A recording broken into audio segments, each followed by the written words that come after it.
Olá, colegas, sejam bem-vindos a mais um 15 minutos de Udemo. Nesta edição e também na próxima, vamos tratar de um assunto que deverá tirar o sono de muitos servidores públicos do país e de todos os cidadãos que usam os serviços públicos, do SUS aos transportes coletivos, passando pelas escolas e hospitais públicos. Desastre, tragédia, hecatombe, apocalipse, calamidade, cataclismo, estrago, desgraça, infortúnio, desfortuna, lazeira. Esses são alguns dos termos que serviriam muito bem para qualificar a PEC 3220. Cuidado, colegas, com a desinformação. Por exemplo, eu já sou aposentado e não tenho nada a perder com essa reforma. Errou! Errou! A PEC acaba com a paridade ativo-inativo, uma das conquistas da Constituição Federal. Outra, eu sou servidor efetivo e já adquiri a estabilidade. Essa reforma não me atinge. Errou! Errou! Até para enxugar a folha de pagamento, você poderá ser dispensado. Também, se o seu desempenho aferido anualmente não for satisfatório. Essa pretensa reforma administrativa já começa mal, confundindo Estado com governo. Com o discurso de conferir maior eficiência, eficácia e efetividade à atuação do Estado, a PEC amplia de forma absurda os poderes do governo sobre a administração pública. Todos nós sabemos que o que emperra a administração pública é exatamente o governo. O serviço público é um componente de Estado e não um capricho de governos.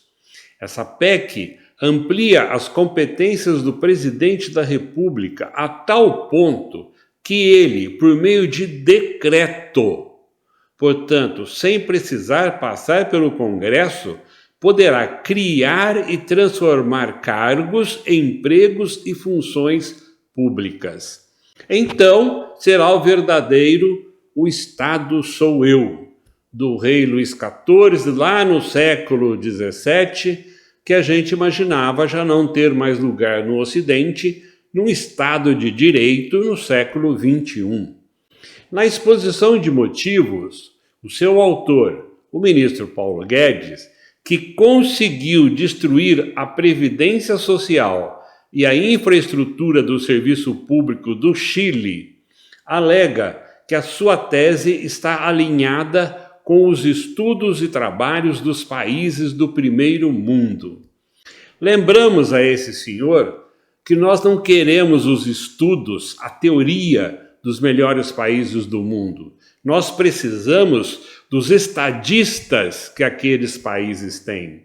Nós necessitamos da infraestrutura, das condições de trabalho, do respeito, dos salários e benefícios que aqueles países oferecem aos seus servidores públicos.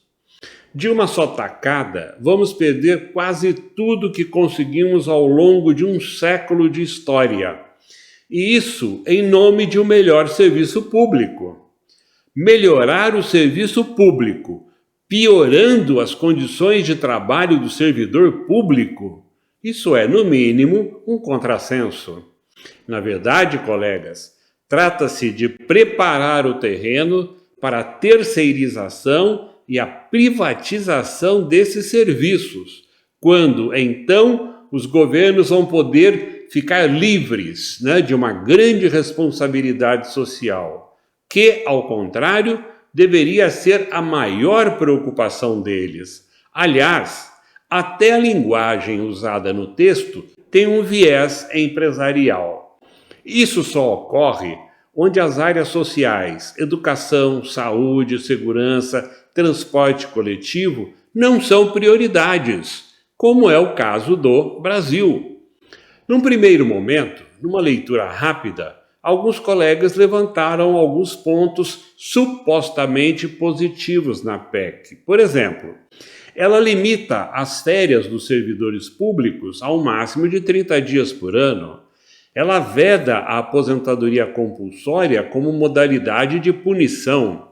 Ela proíbe qualquer aumento ou indenização com efeitos retroativos. Realmente, esses são privilégios absurdos que precisam ser extintos. Mas quem usufrui desses privilégios? Os membros dos órgãos do Judiciário, do Ministério Público e dos Tribunais de Contas. Apenas um detalhe: todos eles estão fora da reforma administrativa. Todos eles estão fora da reforma administrativa. Todos eles.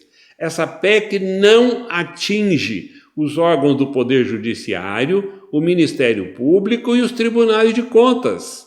Portanto, eles continuarão com seus privilégios. Aliás, privilégios que serão ampliados com a aprovação dessa PEC. A PEC só vai atingir os que ingressarem no serviço público após a sua aprovação. Outra observação: a PEC vai estabelecer a relação entre a maior e a menor remuneração dos servidores públicos, porque não se pode manter um esquema de serviço público onde alguns servidores chegam a ganhar R$120 mil por mês e outros, a grande maioria, R$1.200. Esses dois pontos realmente poderiam ser positivos, não é? O quarto ponto, a questão do direito adquirido. Se a PEC não dependesse de tanta regulamentação posterior, o que nos tira essa garantia. O quinto ponto, estabelecer uma relação entre a maior e a menor remuneração dos servidores públicos, seria muito interessante se fosse um dispositivo mandatório, mas não é. O artigo 41A, parágrafo 5º, diz o seguinte: lei da União, dos Estados, do Distrito Federal e dos municípios poderá estabelecer a relação entre a maior e a menor remuneração dos servidores públicos. Repetindo, poderá estabelecer. Ou seja, é muita demagogia, não? Na próxima edição, trataremos das vedações na nova estrutura do serviço público, e que são muitas. Obrigado, colegas, pela atenção e até a próxima edição de 15 minutos de O Demo.